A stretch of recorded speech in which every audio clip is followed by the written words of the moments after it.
Sideliners, I'm your host, Vicky Duvall. Today, we're rejoined by a favorite on this podcast, Alison Riske-Amritraj. I did a whole episode talking about her life and her amazing career, so if you want to check that out, it's somewhere on my feed a couple episodes ago. She is currently ranked 26th in the world and is living that quarantine life in Melbourne, Australia in preparation for the Slam. I wanted to get some behind-the-scenes content for us on what the conditions are like for the players. Allie, I know you're in competition mode, so I won't take up too much of your time, but thank you so much for joining me for part two. Yeah, of course. I'm honored to be back. And yeah, you're not taking up any time whatsoever. I have 12 hours a day literally here in quarantine. And so I'm happy to be spending it with you and to give people a little bit of insight to what we're going through. Yay! We love that behind the scenes content. So let's start at the beginning of this whole journey. I know some players were flown, well, basically all the players were flown on charter planes from specific cities. I know some of my friends flew from Miami, some flew from LA. So where did you fly from and how many people were on your flight? Yeah, so Tennis Australia orchestrated, I think, 18 planes. And if you flew economy, you flew for free, and we were all spaced out. And so we actually, all of us had a row to ourselves, which was amazing, just for comfort purposes. But I embarked in LA, and I stayed there with my in-laws for about a week prior to boarding. We had to get a negative test 72 hours before we boarded the flight. And I got mine on Sunday. We left on Wednesday, and there were, I believe, 70 players on our flight, 70 people on our flight. I think 32 or 30 players, men and women. And we arrived in Melbourne on Friday early, 5 a.m. We were so excited and looking forward to everything here in preparation for the Australian Open, and got our test on Friday. Saturday, we received an email saying that our flight was compromised, and upon arrival, there were actually two, but now we found out there's actually 3 positive test results from our flight. Therefore, everyone on the flight has to quarantine for 14 days. So we're not allowed to leave the hotel. We no longer can go have our 5 hours outside, which is really unfortunate. And, a lot of us were not expecting this, but here we are, and definitely trying to stay sane and keep things in perspective. Yeah, I mean, obviously, I think that's something really unfortunate for you and the other players that had negative tests when you arrived, because, the fact that a couple people were compromised on that flight, and obviously you're having to pay the price of trying to find a way to get through it. I think that's really hard. I understand why they're doing it from a health perspective, but also I think from the perspective of the player, I think that's really hard. So I know you said you got there, was it 3 days ago? So how many days do you have left in your quarantine? 12? So I have this out. We're doing a daily countdown. I got my calendar. Today's the 19th. We arrived on the 15th. I believe that was considered day 0, but I could be wrong. Actually, we get out on the 29th. I know that much. So that would have been day 1. So 1, 2, 3, 4. We're on day 5. Currently, we get out on the 29th. And yeah. That's a long time. I mean, I think the thing that kind of was crazy to me, obviously, like when you're playing a tournament, right, in normal conditions, I feel like being in a hotel room is already not to, like, it's a very first world problem for me to say, but like being in a hotel room is already like a little bit exhausting, even when you do have the chance to go out and practice and play. Like, it's not fun to just like be at a hotel and travel and do this and that. Like, yes, if we're not competing and we get to go see the city, great. But I think people don't understand that life is already kind of hard. So now with the added 14 days of just not leaving, I mean, I know some players have been putting some mattresses up against the wall to practice. And I think one player even ran a 5K in her room. So, how have you been staying sane and in shape, even? I tell you what, this has definitely shown how creative all of the players are, which is actually kind of awesome to see. And it's entertained a lot of us too. Um, you know, we were delivered a bike yesterday, which is very helpful. I have bands, and you just have to make the best of the situation. Obviously, it's out of our control at this point, and we are testing negative, which I think, is a big point to be had. And yeah, it's not ideal, but we're making the most of it. It was fun. Bethany Maddock scheduled a little discussion and meditation this morning for Christina McHale and I. And so that was really fun. And they were on my flight as well. And so today I've done workouts the last few days, which I actually put on my Instagram. But it's a lot of hard work to video and then cut the video and then put it on. So you know what? I think I was good for the first 2 days. I'm not sure how many more days I'm going to last doing that. But I was just going to do yoga today, more of like a recovery approach for today, since I have, done a few workouts the last few days. But yeah, we're trying to keep things in perspective, and it is true that there are 0 cases currently in Melbourne in the public, so we have to respect that and realize, we aren't special cases here, and we're trying to stay as positive as we can. I think that's, the best you can do, really. And it sounds like, you have good perspective about it, which is great. I know some of the other players, everyone's trying to take it in stride, but obviously it's a little bit tougher for others.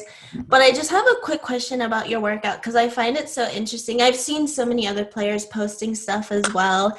And I was kind of wondering if players were finding stuff on like YouTube or something, or doing workouts from what they had saved previously. So are you kind of going off memory, or are you actually following something online? That's a great question. I'm taking pride in trying to be creative with what I have here. I actually told my trainer back home what was in the room.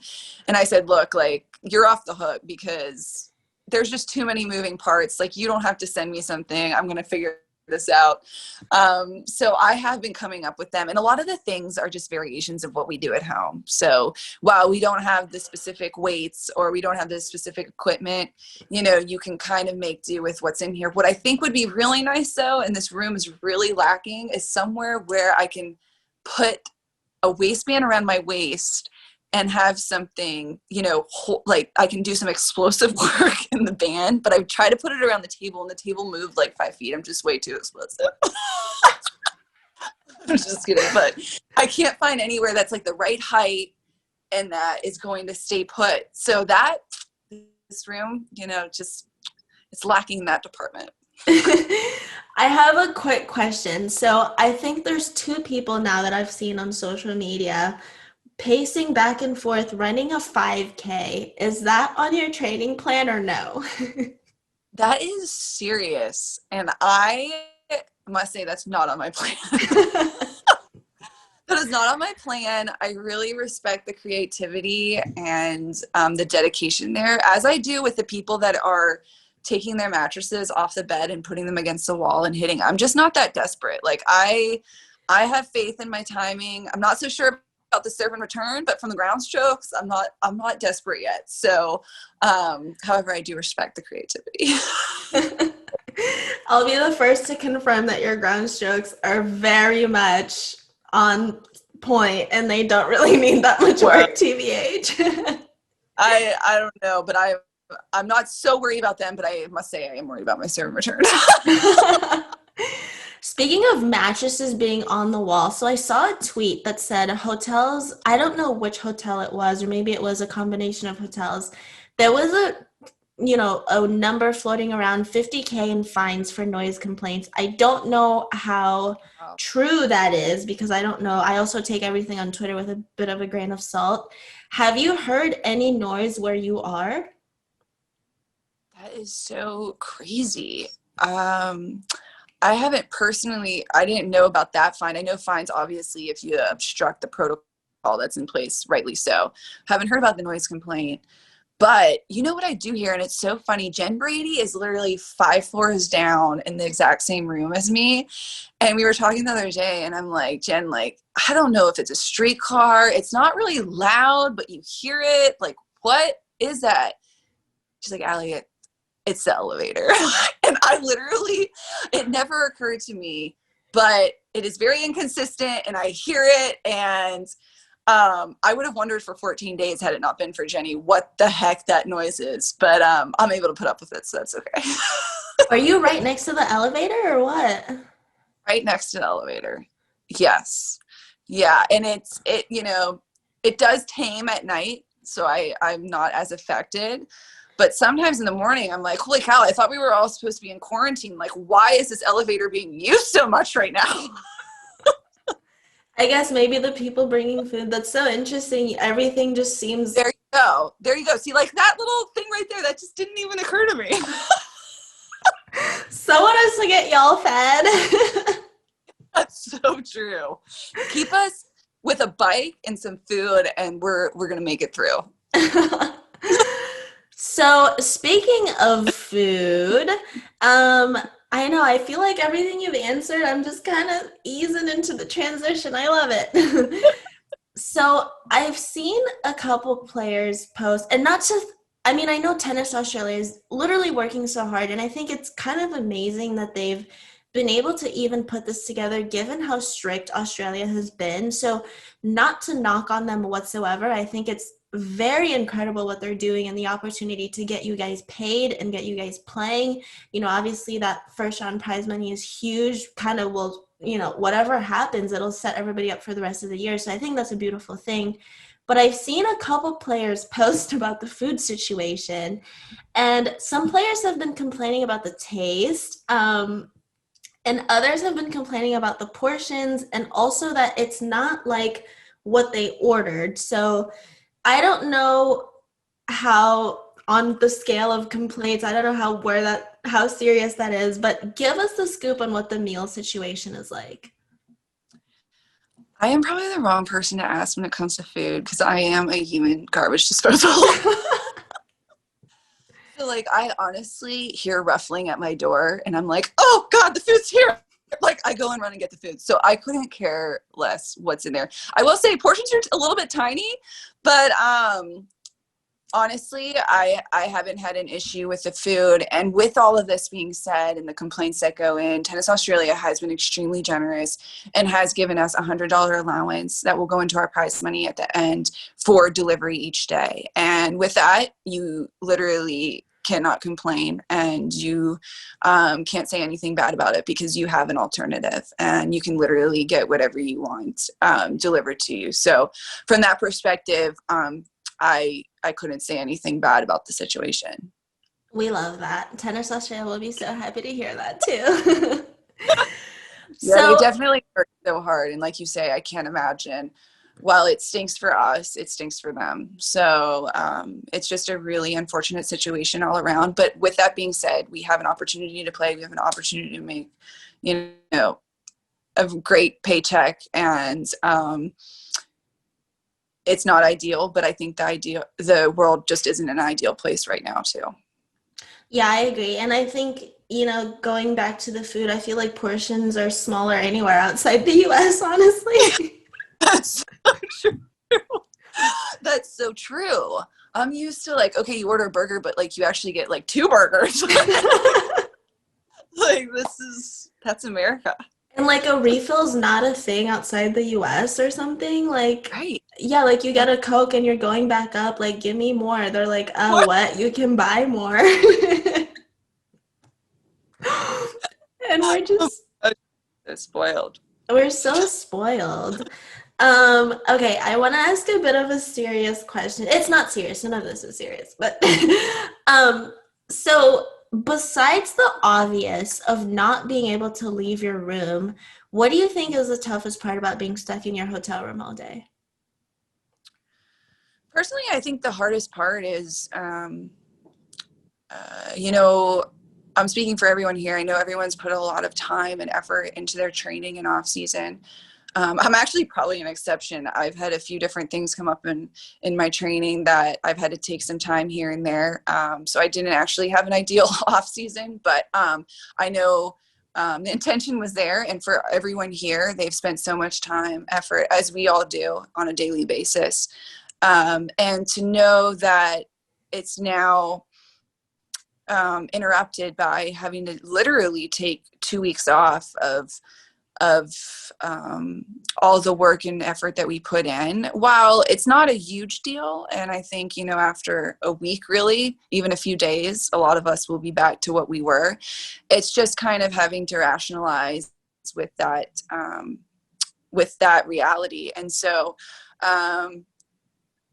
honestly, even more so than being in the hotel room, I think that's what I would struggle with, is just not being able to have the preparation that we, or that I was hoping for. So I think that's the toughest part. And that's where you just have to take it for what it is, realize that you can't do anything about it, and just make the most of what you can.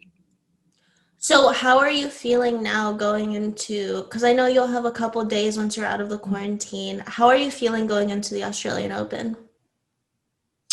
Yeah, actually, before the Australian Open, we'll actually have more like a week, because they do have the lead up tournament, the warm up event, that I am scheduled to play. So I still intend to play it. Not sure how pretty it will be, but I'm excited to have that opportunity still to play an event before. And like I said, we'll have a week, regardless of what happens in that event, whether I keep winning or if I don't and I have time to train. So there will be a little bit more work behind me at that point going into the Australian Open. So I think, just as we do each week, I think just trying to do the best you can with what you have. And it's never the same each week. And obviously it really won't be the same, you know, the coming weeks, but we can only